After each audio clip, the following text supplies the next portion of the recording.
Welcome to Rough Cut Film Review, and this is a review of the film The Watch, which in a nutshell is attack the block with humour. So here we are. This is the latest film from Ben Stiller, Vince Vaughn. It also features Jonah Hill, who's been very up and down recently. He's been very good in, say, for example, 21 Jump Street, and very poor in other films. And most surprisingly, the superbly talented British actor Richard Ayode is in this.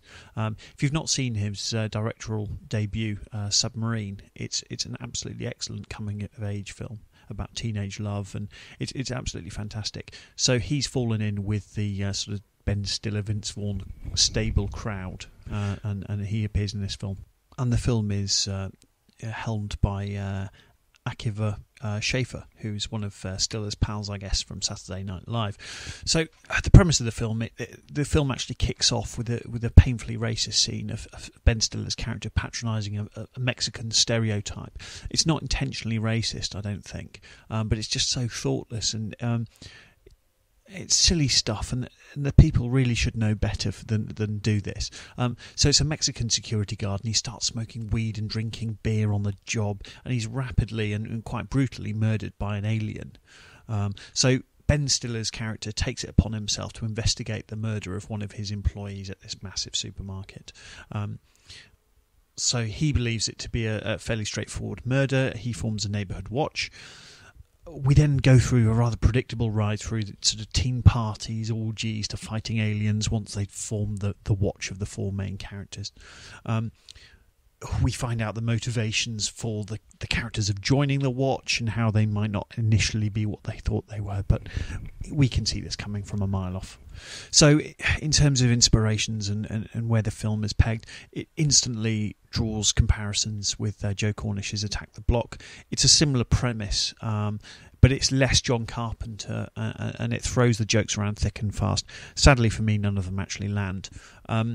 So the four characters are all together, and they're wacky and crazy, and they've got different personalities. And I mean, Ben Stiller and Vince Vaughn are instantly recognisable from characters you've seen them in a load of different films, and particularly Vince Vaughn is just daywalking there. I mean, he's just sleepwalking through this. I mean, he really is. It's that they do try pretty hard at times to make you laugh and to be funny, but it's all stuff we've seen before. It's all recycled very heavily, and it's a lot ruder than I was expecting it to be. And there's jokes about ripping off aliens' genitals, and I wasn't laughing. I mean, I went to a busy Saturday night screening, and other people were laughing, it has to be said. But the acid test for a film like this is not... I mean, clearly it's going to have all kinds of problems, and, it's not going to hold up to sort of critical scrutiny. The bottom line is, does a film make you laugh? And to me, the answer was no. The main concern for me is Richard Ayode, actually. I mean, if you think back to Eli Roth, and the first film he brought attention to him was Cabin Fever. Then he fell in with Tarantino, and suddenly he was making all this sort of torture porn grot stuff. So I'm hoping that Richard Ayode stays true to what he's been doing before this, and doesn't just sort of become another one of Stiller and and those guys' lackeys, because he's much better than that. So overall, I mean, this film isn't absolutely awful. It's fine. If you go in on a sort of a Saturday night for a few laughs, it's okay. It's perfectly all right. No stretch of the imagination is it great, but you know what you're getting, quite frankly. So I've also got a review of The Possession. So I was interested in The Possession because it was Sam Raimi has got a producer credit, and he came up with Drag Me to Hell just a couple of years ago, and it was really good, and it reminded me of why I liked his earlier films so much. Unfortunately, this isn't a Sam Raimi film. It doesn't strike you as one at all. It's far too generic. It doesn't have his wit and imagination in it.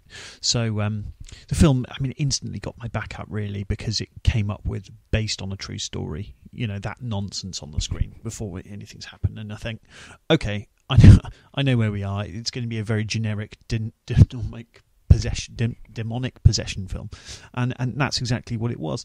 The plot makes no sense at all. An evil box, possessed by various people. There's various things people could do to stop the evil box, but no one seems to have the gumption to do it. So the plot makes no sense.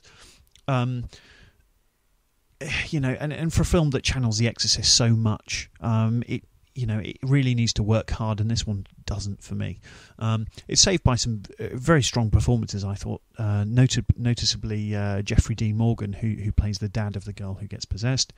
The two girls themselves, the girl who gets possessed and her sister, are actually very, very good indeed for two people so young. But it's, you've seen this film before. It's a girl gets possessed. The plot makes no sense. It meanders at times. But you know what you're getting. On a Friday night after a few beers, it's perfectly acceptable, but never more than that. And it just represents another example of the last few years of the horror genre just sort of replicating itself. Producers know very much what's going to succeed on a low budget without a star in it. It's very unimaginative, but it sells and it'll make a ton of money. So, if you do want to see more interesting and better horror films, you've got to stop paying for this kind of thing. But it's okay. And you know exactly what you're getting. It's like going for a McDonald's. It's perfectly fine, and you know exactly what you're getting. Wherever you are, it's going to be the same thing.